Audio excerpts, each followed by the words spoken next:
What if you could learn from physical product entrepreneurs that have risen up from the trenches to dominating their market by creating successful physical product brands? Well, this podcast is hosted by me, Kiri, and it's about breaking the mold to becoming a smarter, savvier, and better product entrepreneur. You discover how to take physical products from concept through launch and to scaling up from physical product entrepreneurs who've taken their revolutionary ideas to 1 million, 10 million, and 50 million plus in revenue businesses. You'll also join me on my journey to build $1 million physical product brand business in a year, where we both will learn about crowdfunding, selling to retail chains, launching through marketplaces like Amazon, strategic partnerships, publicity, celebrity endorsements, and selling direct to consumers. So if you're creating or building a brand in the consumer packaged goods space, in fashion and apparel, business products, or any physical product niche, listen in because we have you covered. Join the fast track to physical product business success. This is the Physical Product Business Podcast. I'm Kiri Campbell. Let's get rolling. Hi guys, welcome to the 2X e-commerce podcast, the Physical Product Business Podcast. Today I have with me Kiri Masters. It's quite an interesting background. I'll start out with what I know. She started out working for JP Morgan and then moved into Amazon, and having seen the power of Amazon, she decided to set up an Amazon marketing business specifically for brands called Bobsled Marketing. She's a self-professed Amazon junkie, and I think without further ado, I'd like to welcome you, Kiri, to the show. Hi, welcome. Thank you so much, Kiri. It's great to be here. Fantastic. Where are you at the moment? I'm in Bangkok, Thailand. Oh, wow. What are you doing? I'm here for a conference called the Dynamite Circle, which is a community of entrepreneurs who run online businesses. Okay, so physical product entrepreneurs, just like our listeners. Okay, could you take a minute or so to let us to introduce yourself, please, to the guest? Yeah, definitely. So my name's Kiri. I started on Amazon selling myself about 3 years ago, and prior to that I was in the banking industry. I actually started my e-commerce brand while I was still had a day job, and it was kind of my creative escape. So my first brand was in the crafts niche, and so I was initially selling on my own website and Etsy and creating all of these video tutorials. And I was very reluctant to get onto Amazon, actually, because I felt like it wasn't a place to grow a brand. So it was only maybe a year or two into growing that business that I actually just decided to throw a few listings up on Amazon and kind of see what happened. And the results were really great, even back then, without a lot of optimization. So I definitely became a convert to Amazon. And when I was looking to leave my job in banking, I was looking at what kind of skills I had acquired outside of the banking industry, and optimizing listings and my own account on Amazon was the first thing that came to mind. So I started. Initially, it was just freelancing, working for other brands who needed help and they didn't really have the time or resources to devote to Amazon. Okay. And over the past, that was 18 months ago, and over the past 18 months, we've grown Bobsled Marketing to a team of 14 people. Whoa. And about a lot of them are part-time. Still, but about it's a lot of work coming in 18 months. Yeah. Yeah, so it's a lot of managing, and about 30 clients these days. Wow. Okay, let's talk about. Let's. So I want to find out about dates. So you were working in JP Morgan how long ago, and when did you start? So selling on your website and Etsy and then when did you move it to Amazon? What kind of dates what timeline do you have there? Well, you really digging back in my memory. So I left my job 18 months ago. I started I Like That Lamp, my e-commerce business, in 2000, and it was mid 2013. Okay. And then I started selling on Amazon, I guess it was probably around mid to late 2014. Okay. Yep. Okay. And just 18 months ago, you founded, Bobsled Marketing, and it's grown phenomenally, well. Now let's talk about two things. First, you have a book.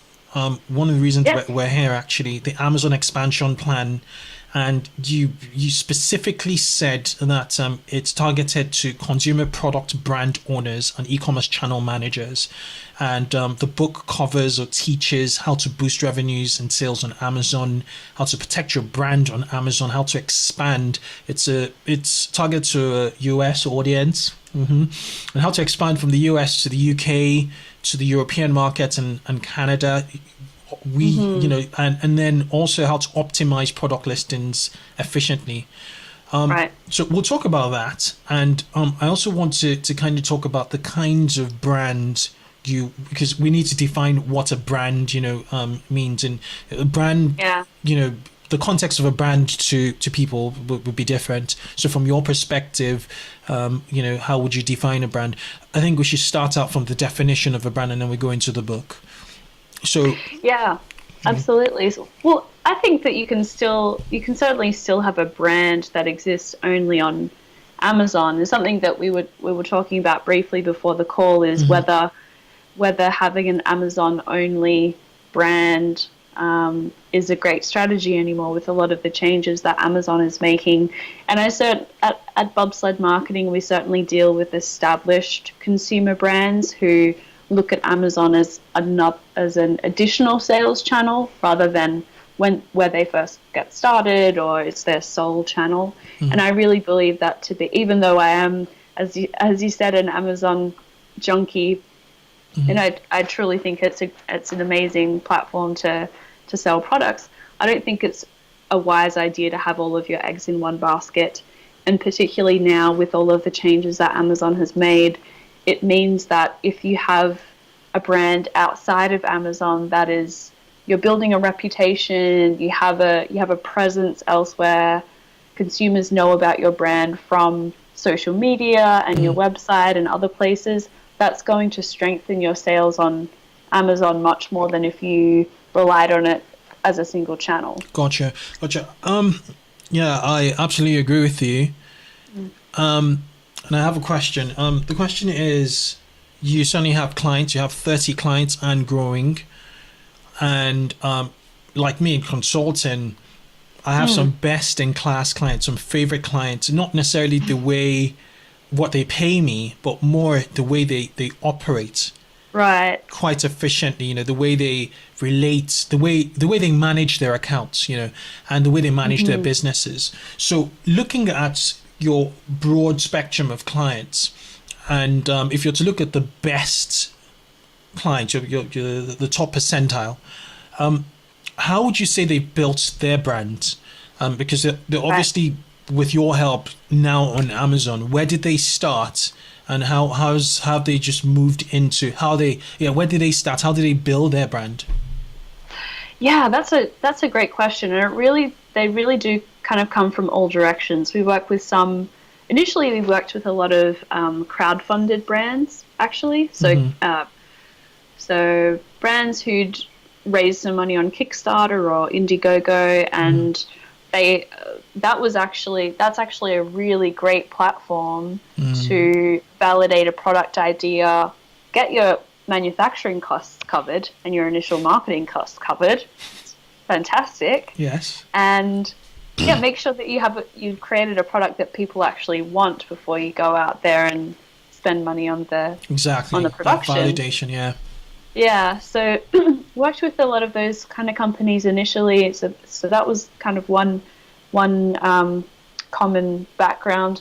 The other is fairly traditional, like wholesale businesses who have a brand and they might even do their own manufacturing and they're selling to retail stores. So they're selling to grocery stores if they're in the grocery category, or to Macy's, or any of those big box stores. And then I guess the final category is the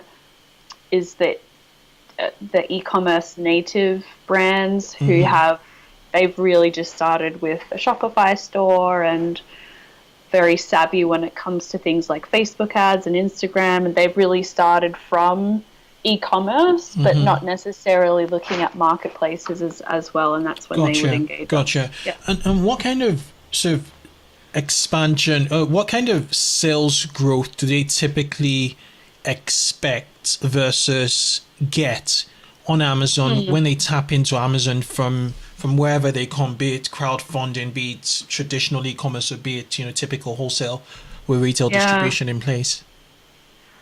How can Amazon sort of move, just push the needle from a sales perspective for them to push more units, or would it be relative to the product type? Yeah, so I think that up until Amazon made all of those great changes to the incentivized review situation, which maybe we could talk a little bit about. Big elephant in the room.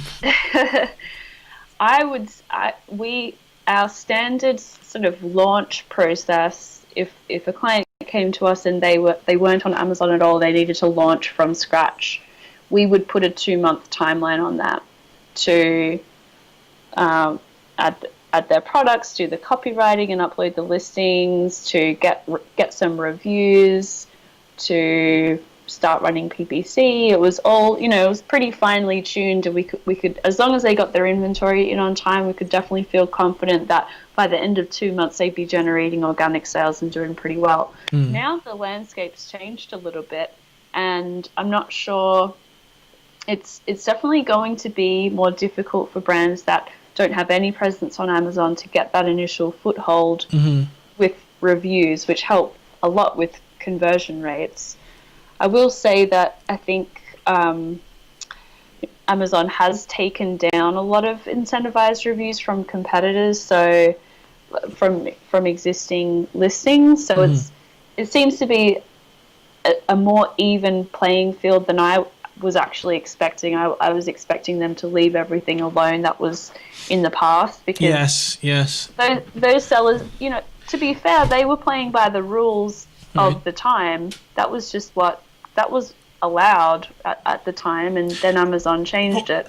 But have the reviews been that significant? The reviews they've removed from Amazon, I think what they did was they backtracked to perhaps like the last 3 months, and they looked at the incentivized reviews in the last 3 months, and then they pretty much purged whatever they thought was incentivized. But if I had like a 2-year head start on Amazon, and I had incentivized reviews over the last 2 years, I still have that advantage. So I suppose my question is, like, in this post incentivized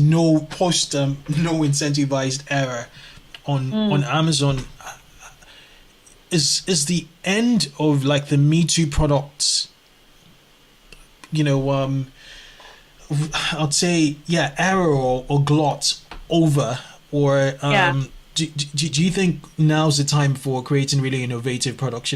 So is now the time for the Kickstarter or the crowdfunded entrepreneur?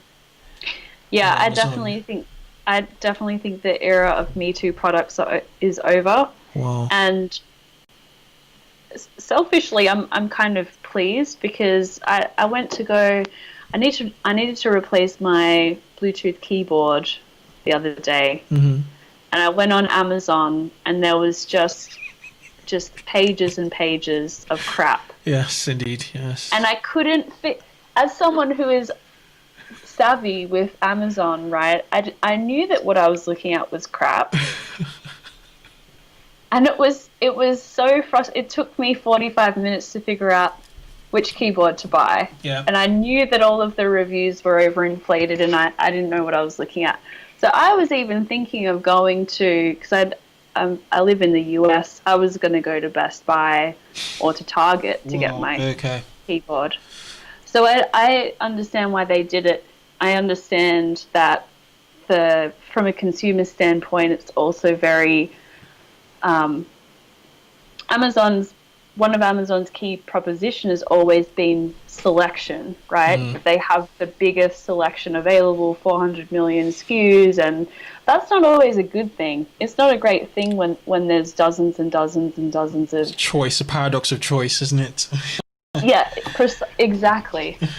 So to kind of circle back to what we were talking about before, you have to. I think that those days are over.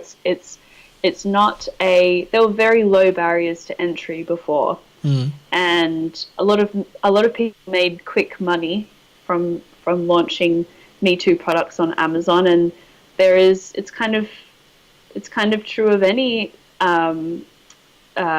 way to make money online. The door eventually kind of closes, shuts down. Yeah. Unless you're really serious about it and building a brand outside of Amazon, certainly leveraging crowdfunding platforms. I think that's a terrific idea for bootstrapped companies, and not only it helps you validate the idea, it gives you initial funding, and then it also gives you a platform to promote your products on Amazon too. Yeah. So when we were working with Kickstarter companies, what we would do is the client they would fulfill all of their pre-orders, and then when we launched the products on Amazon, they would actually reach out to their list on Kickstarter, because you can message those people and you have their email addresses to say, thanks for your support of our brand. We hope you're loving your new product. By the way, we're on Amazon now, and as you know, reviews are really important on Amazon. Would you write a review for this product that you have? Oh, wow. Okay. You have purchased to hand, it. Exactly, and they could take photographs of it anyway for proof.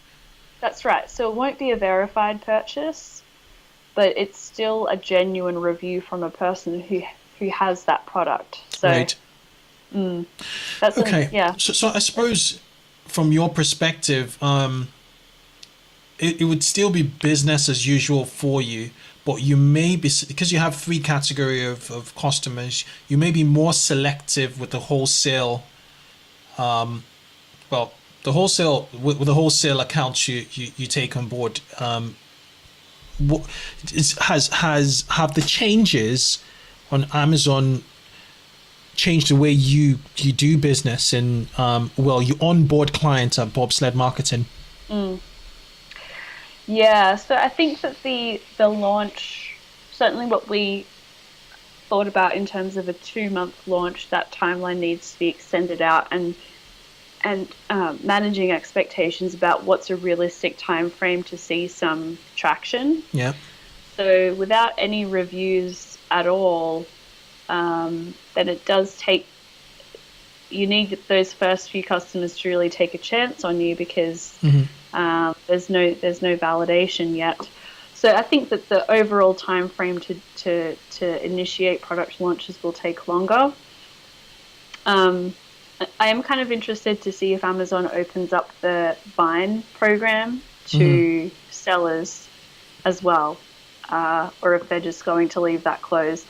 And if they're not going to, it does seem to, one of my predictions for 2017, I guess, is that there's going to be sort of a movement for FBA sellers that are doing well onto the Vendor Express platform. Okay, could you tell us more about the Vendor Express platform, please? Sure. So with the most common way, certainly probably to your audience, of selling on Amazon is through FBA. So you're kind of selling on consignment with Amazon. So you ship them your inventory and you get paid when orders are made for your product. So Amazon handles all of the logistics for you, and that's one of the big benefits. Amazon also purchases inventory from vendors, and it's administered through a different platform called Vendor Central or Vendor Express. Okay. And so instead of Amazon paying you only when your products are sold, they buy an initial quantity up front through a purchase order. So maybe they buy 1,000 of SKU A and they buy 3,000 of SKU B. Gives you upfront. When do you need to deliver? Immediately, or is there? Do you deliver before they pay the purchase order? Right. So they'll, depending on the terms of your agreement, they'll pay you 60 or 90 days after you have filled that purchase order. Oh wow! So okay, so there are lots of upfront costs required. So you need to be okay cash flow wise. Okay. There are, but I would also think of it this way: that if you're selling on FBA, you're also sending in inventory without it being paid for. True. Right. So with the vendor program, at least you're kind of guaranteed that you're going to get paid for all of that inventory, right? So then Amazon will take, then it's actually shows as a product that's shipped from and sold by Amazon. So there's potentially a bit more consumer trust there. Gotcha. And then you'd also, it's difficult to validate this, but it would also make logical sense that Amazon prioritizes their own products in the algorithm. Yes. And they certainly do with the buy box. So for, protecting against hijackers and things like that, it can be helpful. You also get more customizable content on your page. So you can add videos, you can create the A+ product pages, which have more visual content and tables and things like that. So it all sounds pretty good. The downsides are that they also take care of all customer messages. So you really don't have any administration to do at all. Wow. Okay. So it's a hands-free options. I suppose you cannot experiment with pricing. What you get is what you get in that purchase order. Yes, that's pretty much the main downside, is that Amazon chooses the wholesale purchase price, and then they can price your products at whatever they want on Amazon as well. Okay. So let's say you sell a product to them and the wholesale price is $15 and that's what they pay you. They could, in theory, list that product for $17. Yeah. And that's probably more so of an issue for larger brands that are selling to retail stores and they're worried about channel conflict. Exactly. So they sell to Target and then Target says, well, Amazon can't list that product for $17 because we're selling it for $29. And it hurts those relationships that you have with other retailers.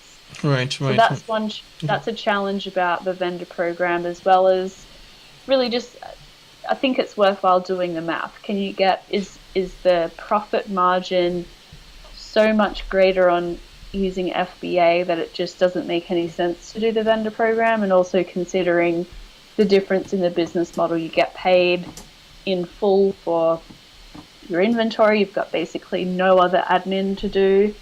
So it's I suppose it would be the choice, or the decision would be on a on a case-by-case basis, on your unique circumstances. If you kind of want to expand, your product line, or you want to expand to other channels, and it might make sense to just hand over all the hassle of managing an FBA account to Amazon, and getting on with expanding the business in itself. But that would as you expand, I suppose you'd expect to. You'd expect to have challenges like what you just said with regards to channel conflicts, and I guess that's where you spend a lot of your brain power, so more or less trying to figure it out. Which I think it's good for the business. So I have two questions. Sorry, go ahead. You're about to say something.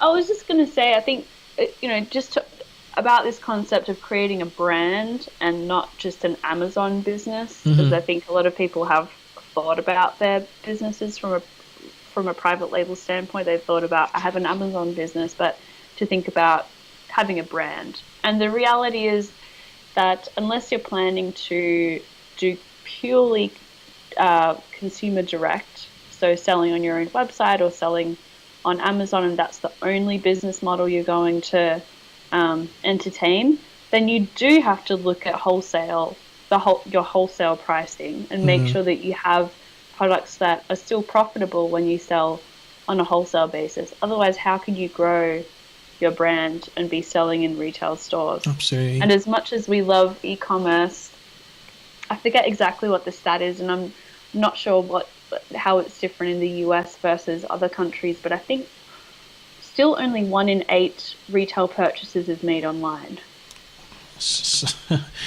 That's yeah. It's mind-boggling. Given we're in 2016. Yeah, I think it'll probably keep going down for sure. Yeah, because yeah, as Amazon expand and the bigger stores, plan to expand, you've got the Walmarts, the Targets, also trying to expand online. I think there's a Walmart.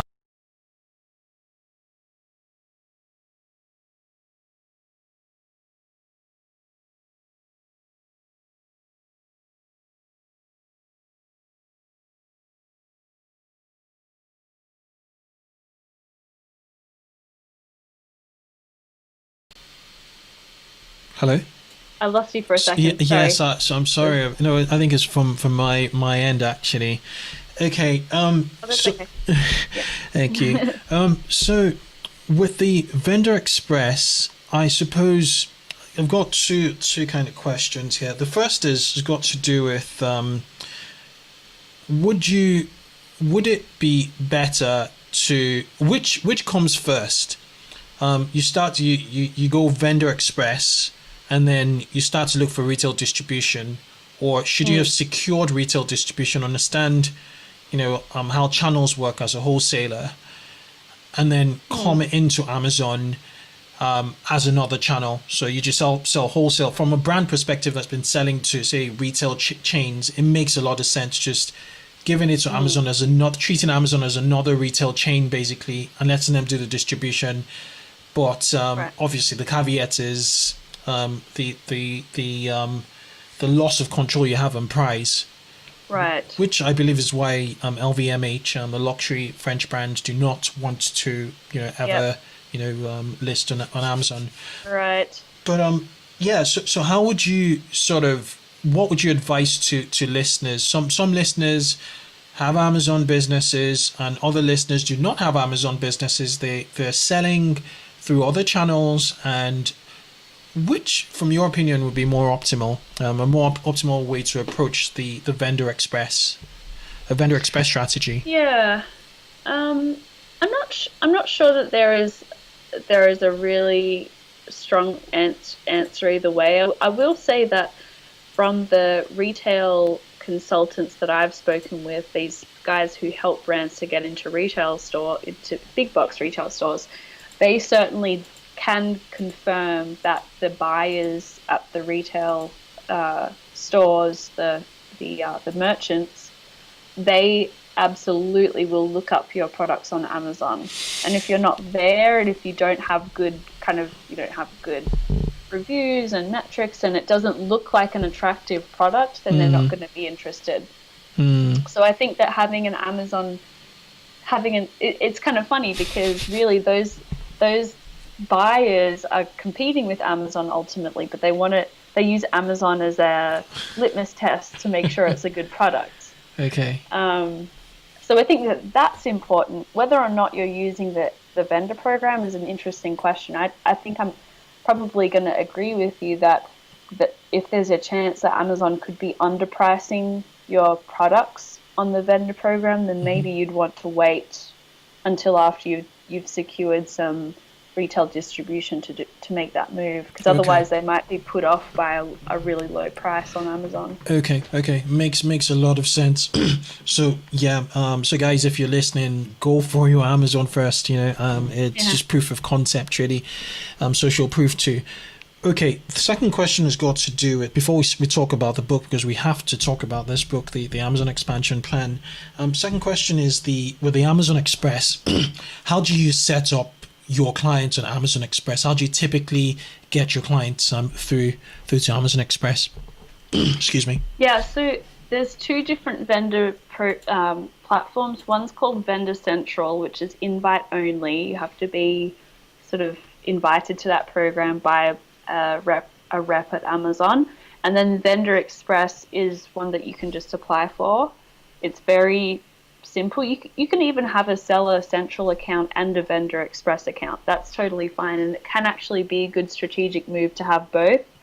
So you have some products on FBA and you have some on the vendor program. That can work pretty well. So the process of signing up for Vendor Express is really straightforward. It's there's just a questionnaire about your business and verifying your business number or EIN in the States. And then the process of adding products is fairly streamlined. It's quite a different feel to Seller Central because there's less things to do. There's less levers that you can pull. You can't, you're not messaging customers. There's no seller feedback to watch because it's Amazon. That's the seller, right? So it's very minimal, and there's really not a whole lot to do in there. With pricing, how it works is you list your products, and if they're already on Amazon will have a better idea of what they can price it at. Okay. Otherwise, if it's going to be a product like say like this journal here, it's just it's nice cat's eyes, like a moleskin or something. Okay. If I put that up there, Amazon will actually use. It's kind of cool. It's just a computer algorithm that will take whatever keywords and what retail price you'd put into the form and figure out what price they're willing to buy from you. Okay. It's all machine based, which can be kind of frustrating if they don't accept your ideal wholesale price. So you suggest a wholesale price and not a retail price? You suggest you suggest both. Okay. And then Amazon will confirm, yes, okay, we will buy this product from you at $15, or no, we want to only buy it from you at $7. And if $7 is not going to be profitable for you, then there isn't anything you can do. There's no one to take your case on, basically. Okay. So that's why I think it can be beneficial to have a Seller Central account as well as a Vendor Express account, because there's some products which it's just not going to be profitable on Vendor Express, and vice versa. It can work a lot better for very low priced items on Vendor Express because you're not paying the FBA fulfillment fees. Plus I see because that's part of the margin, isn't it? Exactly. Yeah, true. And does Amazon actually cross-reference the Seller Central account for data when it's suggesting an optimal price in Vendor Express? Question. I don't think so, because when you're adding products, the calculation comes back so quickly about what they're willing to buy at. It's all, like I said, it's a machine algorithm. Okay. No idea how it works. Yeah. I'll be sure to link through that. That's amazing. That's very, very, very interesting insights. Okay, let's talk about the book. The book is due to launch sometime in November 2016, the 10th, I believe. The 10th. Okay. Right. Could you give us a lowdown on the book? Why did you write the book? Yeah, sure. So the Amazon expansion plan comes out on November 10th. It's going to be free for 5 days when it launches, so you can definitely save a few bucks and make sure that you get it on or around that date. So I wrote the book. It's kind of a lowdown of all of the things that we do at Bobsled Marketing. So for some clients, they're brand new to Amazon. They want to understand which platform they should be selling on. So Seller Central, Vendor, etc. Maybe they're on Vendor and they're wondering if FBA is a better deal or vice versa. So really kind of starts with the basics. And if you're an experienced seller on Amazon, you could probably skip through the first couple of chapters where we really get into optimizing product listings. So, the key factors in Amazon search algorithm, how to optimize for that. We get into PPC. We talk about how to protect your brand on Amazon, the different mechanisms for that. And then there is a considerable piece of the content devoted to international product launches, because I believe with Amazon there's a handful of ways to grow. You can optimize your existing assortment. You can continue adding to your assortment. You can launch in new markets. And then one that I think it's not very sexy, but it can have a huge impact on your sales, and that is inventory management and projections. Okay. So I think inventory management and projections is quite technical. It's kind of hard to explain in a book format. I think it's probably better with sitting down with a spreadsheet. Or software. Do you recommend any inventory management software? Yeah, actually, there's one that's pretty new called Forecastly. Forecastly, okay. I think I've heard of it on another podcast. Yeah, so I've given that a trial, and that seems very good. And I know that they have put a lot of, they have some data scientists working on their team, and their algorithms are very advanced around inventory projections. So I definitely recommend that tool. I think Forecastly, okay. A winner. Yeah. Definitely link to it in the show notes. Okay. All right, sounds really, really, really good. Okay, so with regards to, I have a question. One of these my long-winded questions again. Say I was selling, hypothetically, 100 products on Amazon USA a month. Yep. And I sort of put into action an international expansion marketplace. How much more would I sell in the UK, Europe, and Canada, given 100 units as my baseline in the US?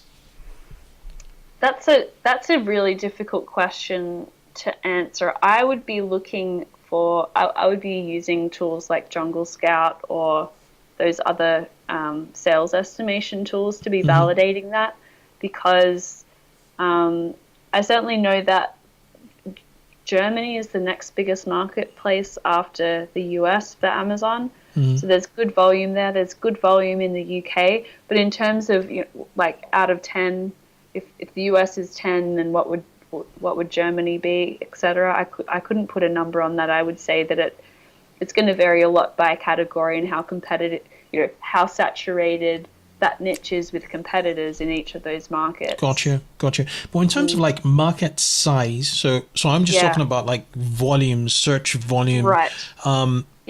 So I have an Amazon USA store, and I live in the UK. And the reason why is like, it's obvious. It's 5 to 7 times bigger than the UK. So the ability to scale, in my opinion, is larger in the US. The same thing applies to music, films. The moment a star, makes it in the US, they're a lot more expect. So so I suppose, what opportunities, percentage growth wise, should sellers expect to see from expanding outside of the US to the UK, Europe, and Canada? Could they 2x? Could they or 10x their business? Yeah, so I think that just potentially, just based on population, that's certainly the case. But it's also very competitive in the US, because this is where everyone starts selling, right? So those other European markets especially, and Canada, I think the UK is kind of low-hanging fruit for US sellers, but they're all way less competitive than the US. No one's pulling out these dirty tricks the same way that they do in the US. Sure. So that's another reason why I think it's difficult to quantify, like, blanket across the board how much of a lift you could expect to see, because in non-US markets it's going to be less competitive. So even though the market size is smaller, it can be easier to enter and differentiate. So your conversion rates could be a lot higher as compared to your US same products in the US. If you're selling in Germany, for instance, there's not much competition. Okay, that makes a lot of sense. Okay. I suppose the other topic your book covered was protecting your brand on Amazon. How do you go about that? Sure. So the first step is really to recognize that Amazon, in the way that the marketplace has been set up, is essentially favors multiple sellers selling the same product, because if selection is one of Amazon's USPs, then value value for money is another. So Amazon's philosophy is that if there's multiple sellers selling the same product, there's going to be competition, and it's going to help to keep the price low and drive down the price ultimately.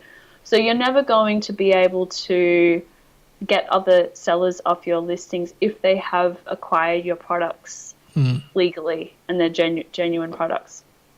So I think that this is less of an issue. That the issue that like the private label sellers have is fairly simple to solve relative to bigger brands that sell in multiple channels. Because with private labelers, you essentially know that whoever is selling that product on Amazon, it's a fake. Like, it can't be yours because it's your product and no one else has it. So in that instance, our approach is to make a test buy, buy that competitor's products, inspect it, and make sure it's, that it is counterfeit, and then make a complaint to Amazon. And that's what they take seriously. Okay. If you're a bigger brand and you're selling to retail stores, you've basically got no control over who acquires your products and then sells them on Amazon. So it's actually a much bigger problem for big brands. Gotcha. Okay, that makes a lot of sense. Is there any other topic your book covers you want to... Yeah, I guess the other part of protecting your brand is obviously enrolling in brand registry. That's very, very simple to do. It's just a step that everyone should take. Do you need a website for that, for the brand registry? You do need it. Okay. All right. Cool. Okay. Yeah. So you need to have. I think that, it seems, certainly over the period that we've been working with brands, it seems to have become a little bit more strict. So you can't just put up the quality of the website or how the logo is displayed on the product needs to be a little bit more sophisticated than it maybe once was. So brands might need to step it up a little bit in that area where they might have been able to get away with less. But again, to me, that's just kind of what you should be thinking about. You should do it as a business, really. It's not for Amazon's sake, but you should have something decent, for a business. Okay. Yeah. Okay. I suppose we should start wrapping things up. Sure. I have a few sort of questions evergreen questions I like asking guests on the show, and they're just like one-liner answers. The expectation isn't, necessarily a discussion. So I'll be ready when you are. Sure. Okay, let's go for it. First is how do you hire people? Slowly. Good question. I use a methodology called top grading. Top grading. Okay. Yeah. Okay. I'll research on that. Okay. Right. What are the 3 indispensable tools you use for managing your business, Bobsledge Marketing? The Google Apps suite. Okay. Slack. Yep. And one more. What would that be? I would say, I'm not sure if your question was about managing the business, right? Yes, managing your business day to day. Yeah, I would say those two. Okay, cool. If you could choose a single book or resource that has had the highest impact on how you view building a business and growth, what would it be? I would say the Napoleon Hill books. Okay. They're not all necessarily about business, but certainly about thinking about what your potential as a human being is. Yeah. It all starts from mindset, really. Okay. Right. We'll wrap it up here. It's been an absolute pleasure having you, Kiri, on the show. Thank you for being here. Cheers. Thank you for sharing your insights on Amazon. And guys, remember to get the book, the Amazon Expansion Plan, specifically for building out your brand, on Amazon. It's going to be free for 5 days from the 10th of November. This show should hopefully come online on YouTube before that date. So guys, you have no choice. It's going to be a big. I'm going to get it. I'm definitely going to get it, Kiri. So yeah, thank you. Great. Looking forward to reading it. Thank you. It was great. It was great. Cheers. To be And remember here. to leave a review on Amazon because you can leave reviews on free books and on Kindle books. Is it just Kindle, or could you also do that for normal books? I think it's on books in general, and I think that what I heard was Steve Jobs loved music, and Jeff Bezos loves books. So I'm not sure if it has anything to do with that. Okay, fantastic. Okay, Great. Have a good one. Thank you so much again. Thank you. Right. Same to Bye you. now. Bye bye See you. now.